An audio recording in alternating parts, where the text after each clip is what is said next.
Boss अभी अभी बागी 3 का ट्रेलर देखकर मैं हटा हूं और तय नहीं कर पा रहा हूं कि फिल्म में टाइगर श्रॉफ ने हड्डियां ज्यादा तोड़ी हैं या फिर साइंस के रूल्स।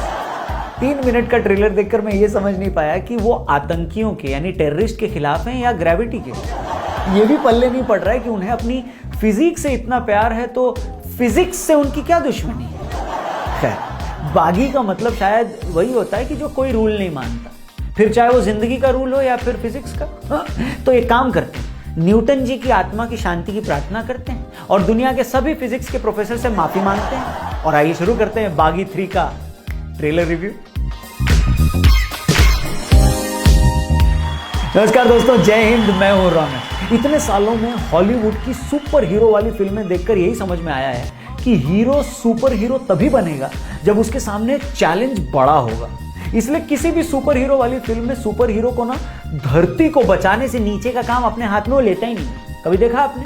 क्यों? क्योंकि ये उसकी ईगो के सरासर खिलाफ है। इसलिए आपने किसी भी सुपर हीरो वाली फिल्म में ये नहीं देखा होगा कि हीरो दुश्मनों से इसलिए जाकर लड़ रहा है, भिड़ रहा है क्योंकि किसी ने उसकी बहन की एक्टिवा की हवा निकाल दी या फिर कोई उसके आंगन से लगे पेड़ से अमरूद तोड़कर खा गया। बेशक आपने ये नहीं देखा होगा क्योंकि ये सब काम सुपर हीरो के स्टैंडर्ड को सूट नहीं करते। इसलिए वो गरीब धरती पर एलियन के हमले और परमाणु बम के खतरे से नीचे का काम अपने हाथ में लेता ही नहीं है। अब यही सारी बातें धीरे धीरे हमारे इंडियन फिल्म मेकर्स को भी समझ में आने लगी है और ठीक यही बात बागी 3 के मेकर्स को भी किसी ने शायद समझा दी है। बागी 3 बनाने से पहले उन्होंने सोचा होगा कि यार हमारा हीरो हीरोइन को गुंडों से बचा चुका है, आर्मी से भी लड़ चुका है, अब करें तो क्या करें। फिर किसी ने सजेस्ट किया होगा कि सर उसे पूरे देश से भिड़वा दे, एक अकेला हीरो एक तरफ और सामने पूरा देश। ये सुनते ही मेकर्स के दिमाग की बुझी हुई बत्ती जल उठी। उन्होंने कहा हाँ ये बढ़िया आइडिया लग रहा है। फिर ये सवाल आया होगा कि कौन सा देश, किस देश के खिलाफ उसे लड़वाया जाए। पाकिस्तान तो बहुत हो चुका, उनको तो हम पहले ही इतना पेल चुके और बाकी सारे देश इतने बदमाश हैं नहीं। फिर किसी ने आइडिया दिया होगा सर सीरिया मार्केट में नया आया है, सीरिया। हर कोई आजकल सीरिया को ही पेल रहा है, आईएस भी वहीं से है। ये सुनते ही प्रोड्यूसर और डायरेक्टर सीट से उछल पड़े होंगे। हो सकता है खुशी के मारे उन्होंने आइडिया देने वाले पर कुछ अशर्फियां भी लुटा दी हो या फिर प्रोड्यूसर की पत्नी ने खुश होकर आइडिया देने वाले को अपनी पायल भी उतार कर दे दी हो और उसके बाद मेकर्स ने सोचा है कि चलो अब इसी आइडिया पर एक फिल्म बनाई जाए और उन्होंने बना भी दी। अब कहानी की बात करें तो टाइगर श्रॉफ का भाई रितेश देशमुख सीरिया में टेररिस्ट के हत्थे चढ़ जाता है और फिर उसे बचाने के लिए टाइगर भाई अपने 8 पैक्स के साथ पूरे देश से भिड़ जाते हैं। सीरिया, वो उस सीरिया के खिलाफ युद्ध छेड़ देते हैं जिस सीरिया को हराने में अमेरिका तक के कच्छे की सिलाई उधड़ गई है, जिसकी टेंशन में खुद पुतिन को डार्क सर्कल हो रखे हैं। उस सीरिया को जैकी श्रॉफ का लौंडा टाइगर अकेले ही सबक सिखा रहा है। क्या बात, माशाल्लाह। ये तो हुई लॉजिक और अकल की बात। और हिंदी फिल्म की बात करते हुए अगर आप लॉजिक की बात करते हो ना तो ये वैसा ही है जैसे आप बैंकॉक जाकर होटल में ब्रह्मचर्य की किताब पढ़ते हो। नो डाउट ये एक एक्शन फिल्म है, हीरो बॉडी भी दिखाएगा, मगर ट्रेलर में टाइगर भाई ने इतनी बारी अपनी बॉडी दिखाई है ना कि मुझे समझ में नहीं आ रहा है कि ये मूवी का ट्रेलर देख रहा हूं या गोल्ड जिम का एड। माना कि सीरिया जाकर भाई को बचाना जरूरी है, मगर टाइगर भाई आप पूरे कपड़े पहन लो यार, जुकाम वुकाम लग गया तो लेने के देने अलग पड़ जाएंगे। कितना ऑड लगेगा कि आप अपने भाई को बचाने सीरिया गए हो, हीरो हो और बीच में लड़ाई में रुमाल निकाल कर नाक पोंछना पड़ रहा है। विलेन आपको गाली दे रहा है, आपको चैलेंज कर रहा है और तुम पलट कर जवाब देने के बजाय अच्छे कर रहे हो। ये देखकर अच्छा नहीं लगेगा।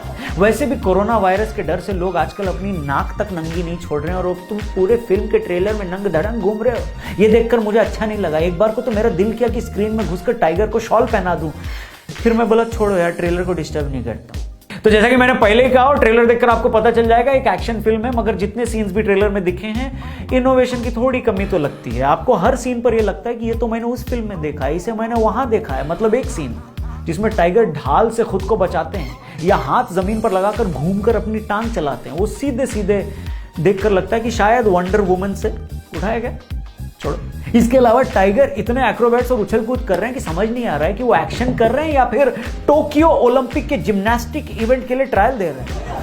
मतलब एक्शन में अगर ज्यादा स्टाइल भी डाल दो ना तो अपनी इंटेंसिटी खो देता है और शायद फिल्म के एक्शन के साथ थोड़ा बहुत यही लगता है। ऐसा लगता है कि टांग उठाकर वो कैमरामैन से बोल रहे हैं कि भाई जल्दी से फोटो ले ले। और एक चीज जो कहीं नहीं होती है जो इस फिल्म के ट्रेलर में आपको दिखाई दी कि भाई 3-3 हेलीकॉप्टर ऊपर से धड़ धड़ धड़ धड़ धड़ गोलियां चला रहे हैं, बम गोले बरसा रहे हैं, लेकिन मजाल है हीरो को कुछ हो जाए। समझ नहीं आता कि हमारा हीरो कौन सी भभूत चाट कर आया है। पता नहीं उसे किस तांत्रिक ने कौन सा ताबीज बनवाकर पहनाया है कि उसे कुछ होता ही नहीं। यहां तो साला घर में लाइट चली जाए और अपने को किचन तक भी जाना हो ना तो 10 बार दीवार से सिर भिड़ जाता है, और एक हीरो है उसको कुछ होता ही नहीं। खैर, टाइगर के अलावा ट्रेलर में रितेश देशमुख भी हैं, श्रद्धा कपूर भी हैं। श्रद्धा के 2 डायलॉग हैं, दोनों बार वो माँ की गाली को घुमाकर बोलती हैं। डायरेक्टर को लगता है कि लड़की के मुंह से माँ की गाली को घुमाकर बुलवाने पर लोगों को मजा आएगा। और ज्यादा सरप्राइजिंग ये है कि मेकर्स को लगता है ये इतनी इंटरेस्टिंग चीज है कि उसे ट्रेलर में भी दिखाना चाहिए, और दिखा दिया। फिल्म में रितेश देशमुख भी हैं, एक जबरदस्त टैलेंटेड एक्टर हैं, मगर वो भी ट्रेलर में सिर्फ 2 बार रॉनी बोलकर चिल्लाते हुए दिखते हैं। दूसरी बार जब उन्होंने रॉनी चिल्लाया तो मुझे लगा शायद वो ये चिल्ला रहे हैं कि रो नहीं, ट्रेलर खत्म होने वाला है। ट्रेलर में गली बॉय वाले विजय वर्मा भी दिखे हैं। विजय वर्मा का काम उसमें भी सबको पसंद आया था, उम्मीद है इसमें भी सबको जरूर पसंद आएगा। कुल मिलाकर फिल्म का ट्रेलर उतना खास इंप्रेस तो नहीं कर पाया है, पर टाइगर श्रॉफ जबरदस्त आर्टिस्ट हैं, हम सब उनके फैन हैं। बहुत मेहनत भी वो करते हैं, अपने दम पर उन्होंने कई हिट फिल्में भी दी हैं। यंगस्टर्स में, इंस्टा जनरेशन में वो बहुत पॉपुलर भी हैं। ऋतिक रोशन के साथ उनकी वॉर फिल्म आई थी, बहुत अच्छी चली, बहुत कमाई भी करी, but to be very honest ये ट्रेलर को जमा नहीं। उम्मीद है फिल्म ट्रेलर से बेहतर होगी, हम आपको ऑल द बेस्ट भी बोलना चाहते हैं, और बेहतर होनी भी चाहिए, वरना रितेश को तो टाइगर श्रॉफ सीरिया से बचा कर ले आते हैं, लेकिन फिल्म अगर ट्रेलर जैसी निकली तो ऑडियंस को थिएटर से बचाकर कौन बाहर लाएगा पता नहीं।